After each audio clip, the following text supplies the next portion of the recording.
this time we're going to be talking about the new moon and the solar eclipse that's happening in Hobart and everywhere else in the world, but it's happening in Hobart on the 9th of April, which is next Tuesday, I believe. And really early in the morning. Yeah. So it'll probably wake you up, but if it doesn't, good. Get some sleep. Yeah. So it's a pretty significant time for those especially who are very sensitive to energy. But the implications for humanity are quite significant when we look at the natal chart for that particular time. What we can do is bring that chart up now. That would be a good thing, wouldn't it? Yes. Let's share the chart. Should be, will I get confused again? I can't see. Sun's got shine. Oh, there we go.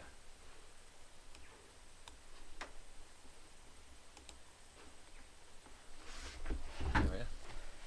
I think we've got source 2 there, which would be the solar chart. Now this solar chart was actually defined by software and is given the time of 5:49 AM in Hobart.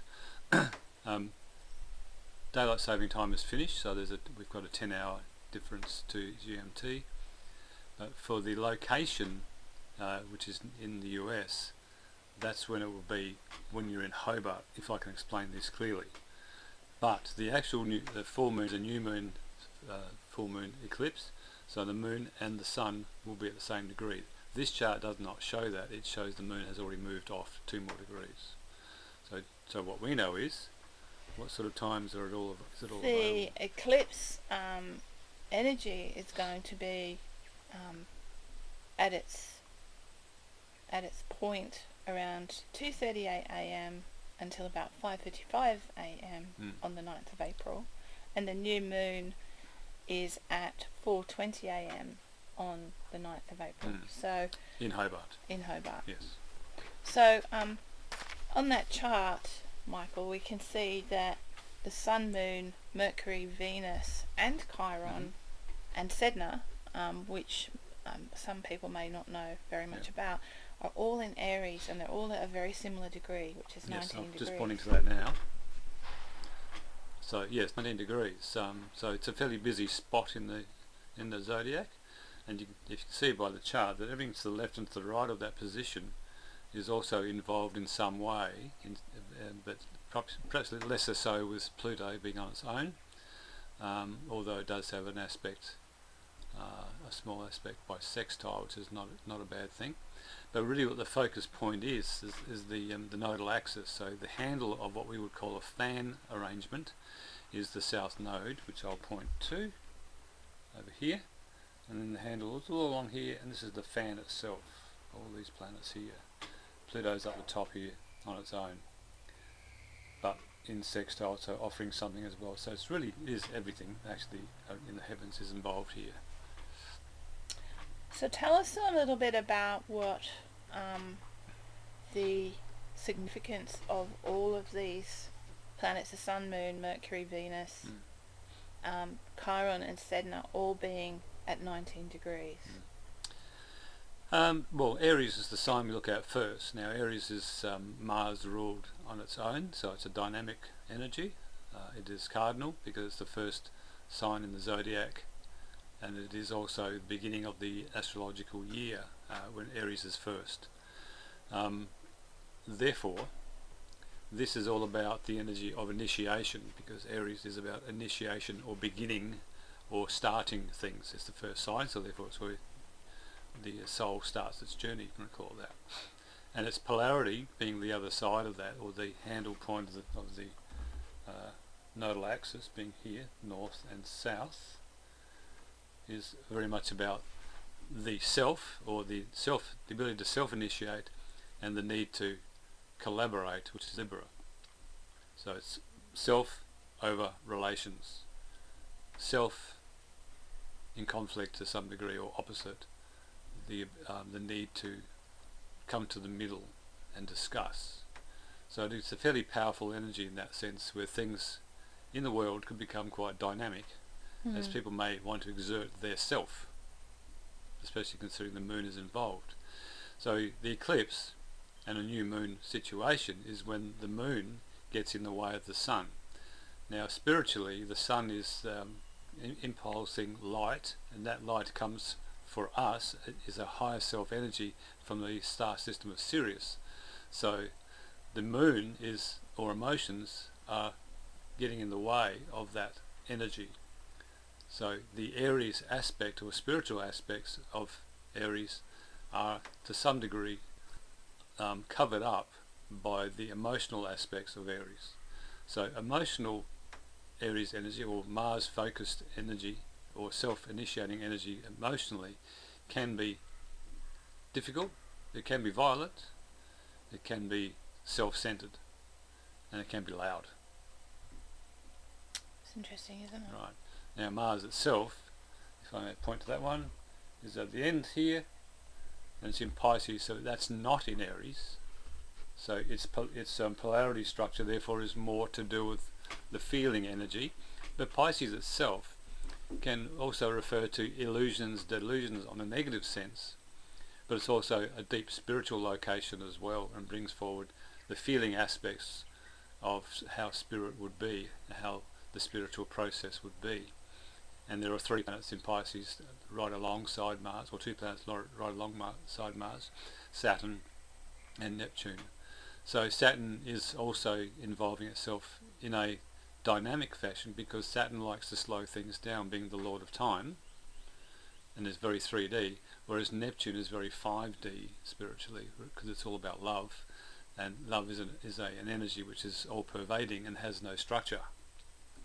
So negatively, the need to love emotionally can be attaching, which is more like Mars, but the Neptune energy, when purer, is basically unconditional love. And there's Saturn there mediating between those two. And Saturn is saying, let's put some sort of structure to it. But also, on another level, it's also trying to break down societal structure to some degree and build a new spiritual structure. So there's a bit of Mars there to do it, a bit of dynamism, but also the Saturn thing is all about getting the things into proper order so that it works on 3D. So this is about a redefining of the way we do things. And it's shifting in consciousness. And it's shifting in consciousness at the same time. So it's not all about breaking down structures for breaking down structures' sake, it's for bringing in a new format. There's a more spiritual aspect to that. So we can look at maybe the involvement of Chiron in Aries, which I'll point to. which is the wound of freedom to make decisions and to be self-motivated. Can you give us some more insight on how you see that coming? Actually, I have 19 degrees on this chart. Was it 19? Yeah, that's different. So we're just talking amongst ourselves about the differences between 2 computers. It's interesting. Yeah, But two programs. So when I was looking at it on my computer, which is on another system, Chiron is at 19 as well. So yes. So this one is a little bit different for some reason, but that's okay. You can't see this one, but we can see it over here as being 19. So we're okay. Yeah. So the wound of freedom to make decisions to be self-motivated. Yes. How is that all sort of connected to Sun, Moon, Mercury, Venus, all in Aries? Well, Chiron is the wound, but it's also the aspect of what teaches you the most. So the lesson for all of humanity, because of where Chiron is, being so close to an eclipse in Aries, all this very powerful focused energy, is really getting to the point of saying, where are you coming from when you want to be yourself? Are you coming from your own selfish needs, or are you coming from a more inclusive aspect? Because as a wounded teacher, it also teaches people how to balance the energy, and that's why Libra is involved on the other side.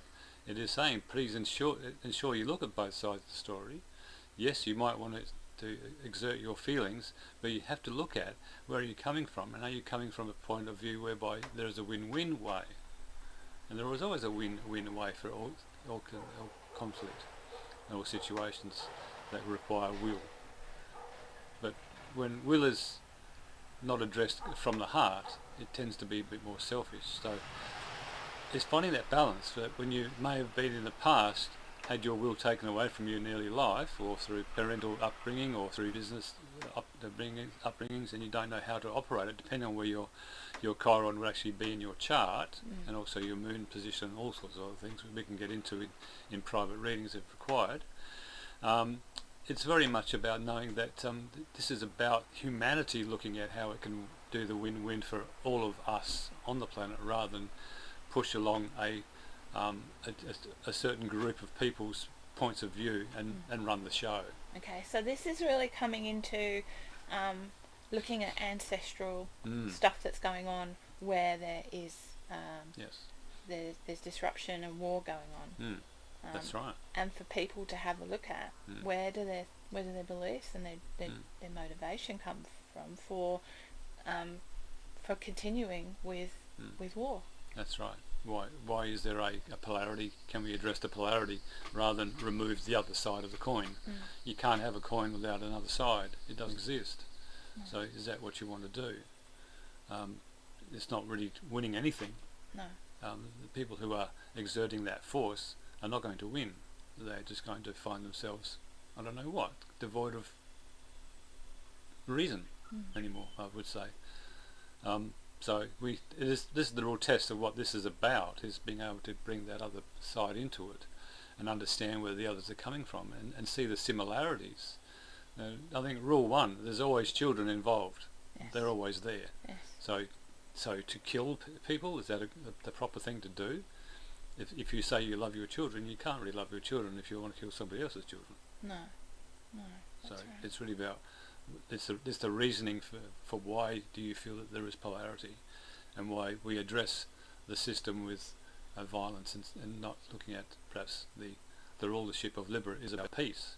It's about being in the centre of stillness, the centre of the heart, the centre of love, and that's where Neptune, Mars and Saturn up in the corner there in Pisces are still coming along and saying there is more to this than just exerting will. It's about the heart as well, and love. Mercury is also alongside the moon as well. I won't point to it because you can see what the moon was. And that's about communication, and communication in Aries is first Mars ruled or willful or directed, but the esoteric ruler of Aries is actually Venus, and that is harmonious will, or will with heart. It's the third eye, and I'm pointing to Venus there now, which has just entered Aries today, and today is the 4th, is it? Yes, it is the 4th Thank you. today, yeah. It's been a long day. And it's at 4 degrees. So it's now come in to bring in harmony, a third eye or a higher vision of where we can go as a racial group or as a planetary group, and to realise also with an esoteric ruler of being Uranus, which is down the bottom here, not involved by degree but very close, is saying that, and also Jupiter's conjunctor, that there is other aspects to consider, and those things are probably galactic level. And so maybe some of this ancestral stuff, if you are into soul healing or quantum soul healing and galactic astrology, may come from well past the incarnations we are having now or have had on this planet over the last thousands or 10,000 or so years. Maybe it's come from millions of years as well. Some to consider for those who haven't considered that possibility. That maybe it's been going on for a lot longer than we think. Yes, yeah, I'm sure it has. Yeah, and so this is really an opportunity and a challenge to say, can't we just end this here, now? And all live in oneness. And realise that there's so much out there that we don't quite understand, which hasn't shown itself yet, although is known by some people to be real, and that may well be that we're not here alone after all. No, exactly. It might sound like I'm trivialising it by saying we should all be in oneness, but if we all become self-motivated and we all think about the reasoning behind how we feel and our emotions about things, then maybe things could change. Yes. And that would be my wish for humanity, would be to actually see that a bit more clearly. If they don't see it, that clearly, then maybe there's a way of explaining that to them, Yeah. so they do understand. And there may well be another agenda that we're not seeing as well. That maybe there is a group of individuals that know all about this, but don't want us to know about it. Is that worth considering? Yes. That's for all of us to have a think about for a while, I think. Absolutely. In which case, what do you do about that? Well, Sedna is a little known by some people asteroid or dwarf planet, you want to call it that, a bit like Chiron, is also involved in this. It's sitting right on the moon and the sun, so it's very much talking about let's all get in here, let no one be left behind, but let's open the door up and see who's there, and see where the truth actually lies. Bring the shadow out, or bring the shadowy people out, and say, what is your agenda? Maybe that's the important thing to look at. Sedna does that, and that's why we find people in groups out there protesting sometimes, because they have a voice and they want to be heard, and Sedna allows that, allows all voices to be heard. And it also says no one goes alone. So it's like an energy building up where people are more likely to actually rise up That's above right. it. Yep. So it'll be interesting to see how all this unfolds. Yep. Yes. Probably not just around new moon and the eclipse, but the time after that, and the effects of it are meant to be going on for quite a long time, aren't they? That's Michael? right, up to a year that this is ongoing. Yeah. They sort of calculate it by in minimal status by the length of time that the fullness of the eclipse exists to be around about a month per minute. So every minute it's operating, a month of time will go by before that's felt and understood. But it's not understood in completion in, say, 4 months. That's the effects of the energy. So over the next 4 months you may see things, to what we're saying, become in a greater reality. And then after that we start to work with it. Now, working with it, I'm moving like wrong mouse, is about being more harmonious, more feminine, or using the divine feminine aspects in the Aries or masculine energy, and therefore that's a balance in itself. To understand also that it's going to affect how we use resources, because Jupiter and Uranus are in Taurus, and Taurus is about resources, money, and how we can look at our value systems. Jupiter is going to conjunct directly in a few days Uranus anyway, to expand upon the unusual, the unconventional and the revolutionary ways in which we can bring in higher values into the resources sector. So we may see some operation in the money markets, might be good, might be bad, but maybe it's about making it more inclusive. And so Jupiter likes to expand upon and therefore enlighten and run forward with new possibilities. So if you see that happening, I think we're on the right track. If we see an expansion or an overrun of reactionary nature, that's probably not the best way for it to occur. So it is really about getting back to, with the Pisces side of things, considering things deeply on how it feels and how it may be, not Mercury talking it up and asking what the answer is, because Mercury is also in retrograde at the moment. You shouldn't really make major changes, shouldn't. I don't say you should, shouldn't, don't do it, but more a case of you should consider carefully everything you say and everything you want to do, everything you want to put into action at this time of the year, because of the Mercury in retrogradation means it has to be considered on a more inner level, and there may be aspects which aren't seen, which after it goes into forward motion again, which is probably got, when it gets out of shadow in May, I think, early May, it is going to be seen, or maybe even reversed if you make a decision which is not thought through very carefully, or was a reaction to an idea or a thought. So it's looking at things like that as well. That not everything seems to be clear straight away, and considering things slowly and cautiously may be the way to go. And I guess if you've got signs in Aries or Pisces, or planets, in Aries and Pisces, it could actually stir a lot of emotional stuff up for you, couldn't it? Yes, it could do. So there might be some anger arising from that, particularly with people with those those planets involved in their Yep. on their natal chart, and if anyone wants to investigate that or get some more information, then both of us do readings. Yes.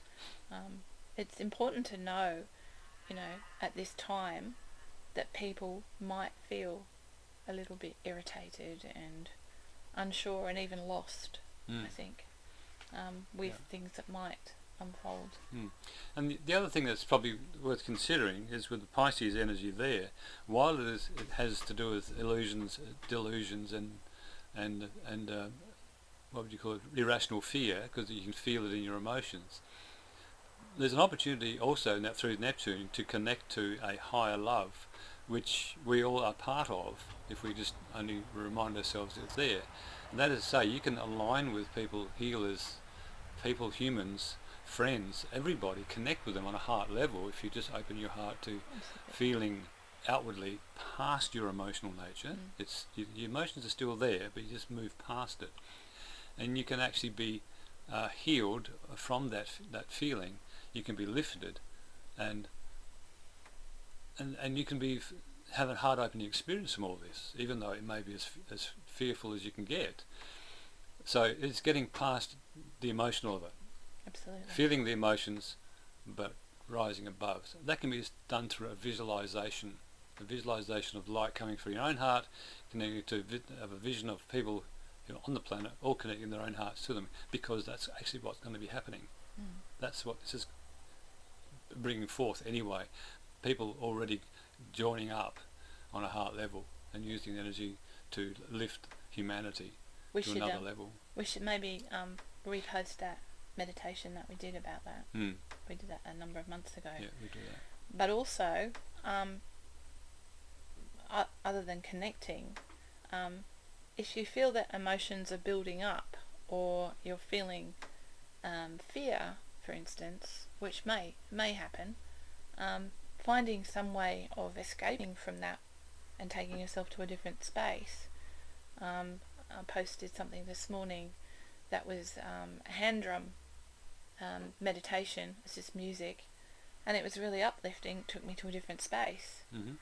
Things like that, things that will raise your vibration and take you out of that place of fear or anger, just into another space where you can connect with your own heart and slow things down in that respect with those emotions. Yeah, and if you've got time and means, seek your favourite healers. There are two here. There's plenty around. You can do Reiki or crystal therapy and music therapy like we do as well. There's many people that can assist you to actually rebalance yourself if you feel like you're out of balance. And with Libra there, it's a time to seek that other side and to find the people who you can really connect with, and understand that as you connect with your authentic self, this is where the Aries comes in. You may want to move in a different direction. Absolutely. You may break free of systems which are not quite right for you.